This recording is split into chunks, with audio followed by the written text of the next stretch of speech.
మిత్రులారా, ఈరోజు ఈ రాష్ట్రం ప్రజల ప్రయోజనాలను గుండెలో పెట్టుకునే రాజకీయ నాయకుల చేతుల లేదు.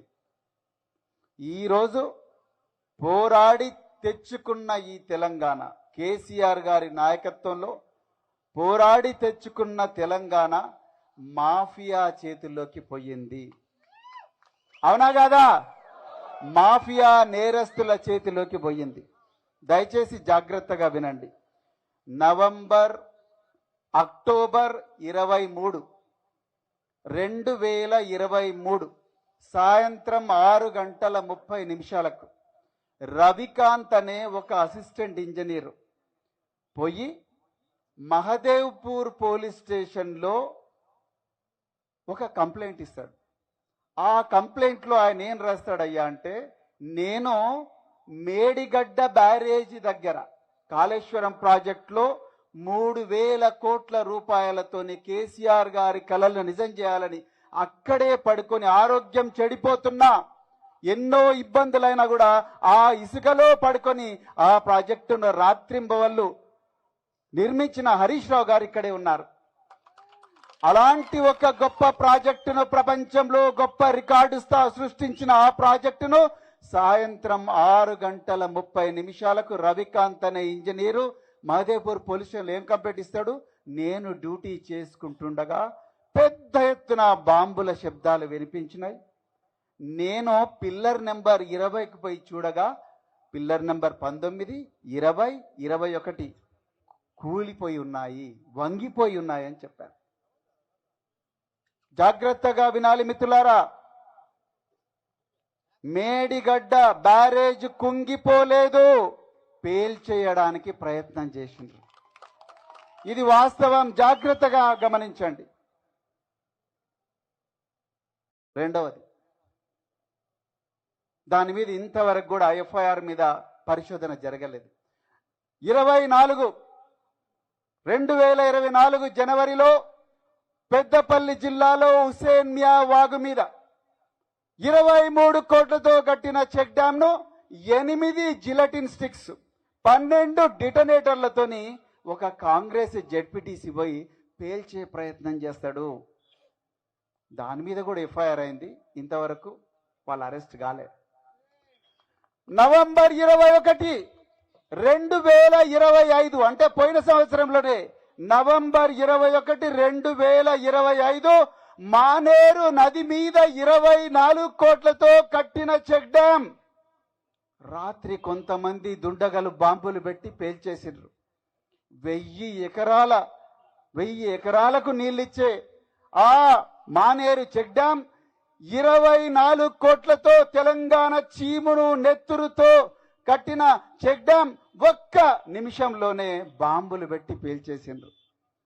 అక్కడ కూడా కంప్లైంట్ ఇచ్చింది అసిస్టెంట్ ఇంజనీరే. ఆయన బాజాప్తో చెప్తున్నాడు, ఇది బాంబులు పెట్టి కొంతమంది దుండగులు పేల్చేసిండ్రు అని. అక్కడున్న చుట్టుపక్కల గ్రామాల ప్రజలందరికీ తెలుసు, ఇది ఇసుక దందా చేయడం కోసమే కాంగ్రెస్ నాయకులు పేల్చేసిండ్రని తెలుసు.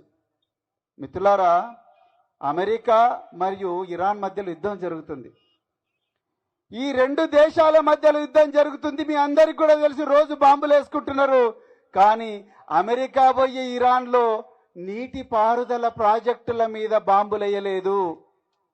ఇరాన్ పోయి ఇజ్రాయెల్లో నీటి పారుదల ప్రాజెక్టుల మీద బాంబులు వేయలేదు. రష్యాకు ఉక్రెయిన్కు మధ్యలో యుద్ధం జరుగుతున్నది, నీటి పారుదల ప్రాజెక్టుల మీద యుద్ధం చేయలేదు, బాంబులు వేయలేదు. ఎందుకు? అన్నం పెట్టేది రైతన్న. మీరు దుక్కి దున్ని మొక్క నాటి మొక్కకు నీళ్లు పోసి పుట్ట కొద్దీ పంట తీసి కల్లాల దగ్గరికి తీసుకుపోయి పందుల నుండి, కుక్కల నుండి, ఎలుకల నుండి కాపాడుకోవడం కోసం వర్షం వచ్చినా ఎండ వచ్చినా అక్కడే పండుకొని కూర్పాట్లు పడుతూ మా పొట్ట నింపుతున్నారు మిత్రులారా. అందుకొరకే ప్రపంచ వ్యాప్తంగా ఎక్కడ కూడా నీటి పారుదల ప్రాజెక్టుల మీద దాడులు జరగవు. కేవలం కాంగ్రెస్ ప్రభుత్వంలోని తెలంగాణలోనే జరుగుతున్నాయి. అవునా కాదా? ఇప్పుడు చెప్పండి, ఈ ప్రాంతాన్ని ఏలుతున్నది రాజకీయ నాయకులా లేకపోతే మాఫియా డాన్లా? గట్టిగా చెప్పండి మిత్రులారా. పోయిన వారం గౌరవ హరీష్ రావు గారు వారు ఇక్కడే ఉన్నారు. వీరోచిత పోరాటం చేస్తున్నాడు ఈ ల్యాండ్ మాఫియా మీద. కొన్ని ఒళ్ళు గగురు పొడిచే విషయాలు ఒక 2 నిమిషాలు సభాధ్యక్షులు పర్మిట్ చేస్తే 2 నిమిషాలు చెప్తాను. మిత్రులారా, రేవంత్ రెడ్డి గారు ముఖ్యమంత్రి అయిన వెంటనే ఆయన మొట్టమొదటి చేసిన పని లగచెర్లలో 400 ఎకరాలు రైతుల దగ్గర నుంచి గుంజుకోవడం. దాని తర్వాత పక్కనే రేగడి దోసాడలో 400 ఎకరాలు గుంజుకోవడం. మూసీ సుందరీకరణ పేరుతో పచ్చని హైదరాబాద్ లో 3200 ఎకరాల్లో నివసిస్తున్న 1200 కుటుంబాలను భస్మీపటలం చేసి 3200 ఎకరాలను గుంజుకోవడం. ఒకసారి ఆలోచించండి భూముల కబ్జా ఎట్లా జరుగుతున్నదో.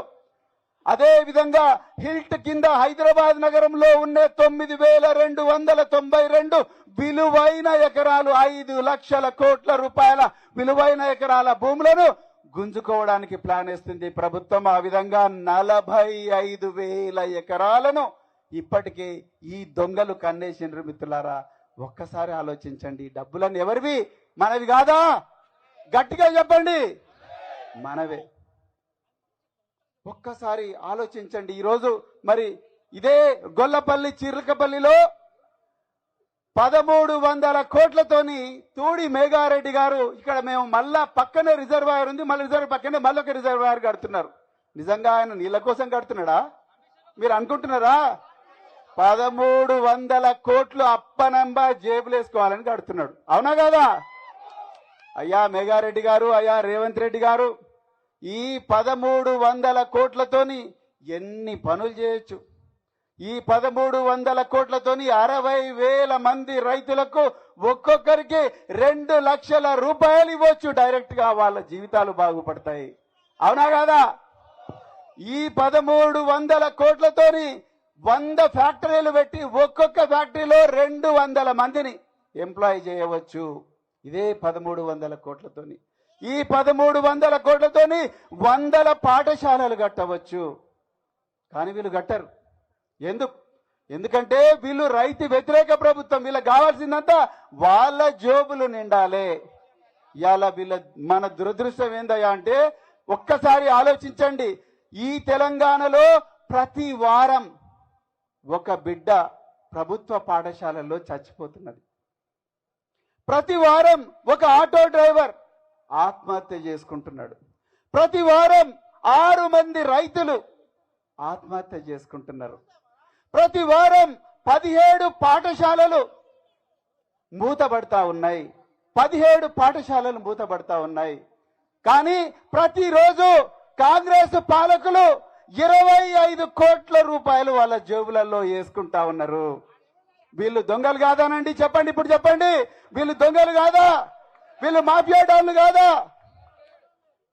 పొంగులేటి శ్రీనివాసరెడ్డి 373 ఎకరాల విలువైన భూమిని నాదర్గుల్లో ఆక్రమిస్తా ఉన్నాడు ముసుగు కంపెనీలతోని. ఇట్లా ఎన్నో దందాలు చేస్తున్నారు. మిత్రులారా, దయచేసి ఈ కాంగ్రెస్ పాలకుల వాళ్ళ శ్రద్ధ అంతా కూడా డబ్బులు ఏ విధంగా సంపాదించాలన్న దాని మీదనే ఉంది తప్ప ఇంకొక దాని మీద కాదు. మనందరి జీవితాలు ఎంత నాశనమైనా పర్వాలేదు, కానీ వాళ్ళ జోబులు నిండాలి, వాళ్ళ ఖజానా నిండాలి, వాళ్ళ దగ్గరికి లక్షల కోట్లు రావాలనే ఆలోచన ఉంది. అందుకొరకే ఈ రోజు తెలంగాణలో కోదాడ నుంచి కొడంగల్ దాకా, ఆసిఫాబాద్ నుంచి అలంపూర్ దాకా ప్రతి చోట కూడా మళ్ళీ కేసీఆర్ గారు ముఖ్యమంత్రి కావాలనే ప్రజలందరూ కూడా 1000 దేవుళ్ళకు మొక్కుంటా ఉన్నారు. అందుకొరకే దయచేసి ఈ పోరాటం ప్రతి గ్రామం కూడా పాకాలి, ప్రతి చోటకు కూడా పోవాలి, ప్రతి చెట్టుకు పోవాలి, ప్రతి పుట్టకు పోవాలి, ప్రతి చెరువుకు పోవాలి. ఈ విధమైన స్ఫూర్తి మీరందరూ మా అందరికి ఇచ్చినందుకు, తెలంగాణ ప్రజలందరికి ఇచ్చినందుకు మీకు హృదయపూర్వక ధన్యవాదాలు చెప్తూ జై తెలంగాణ.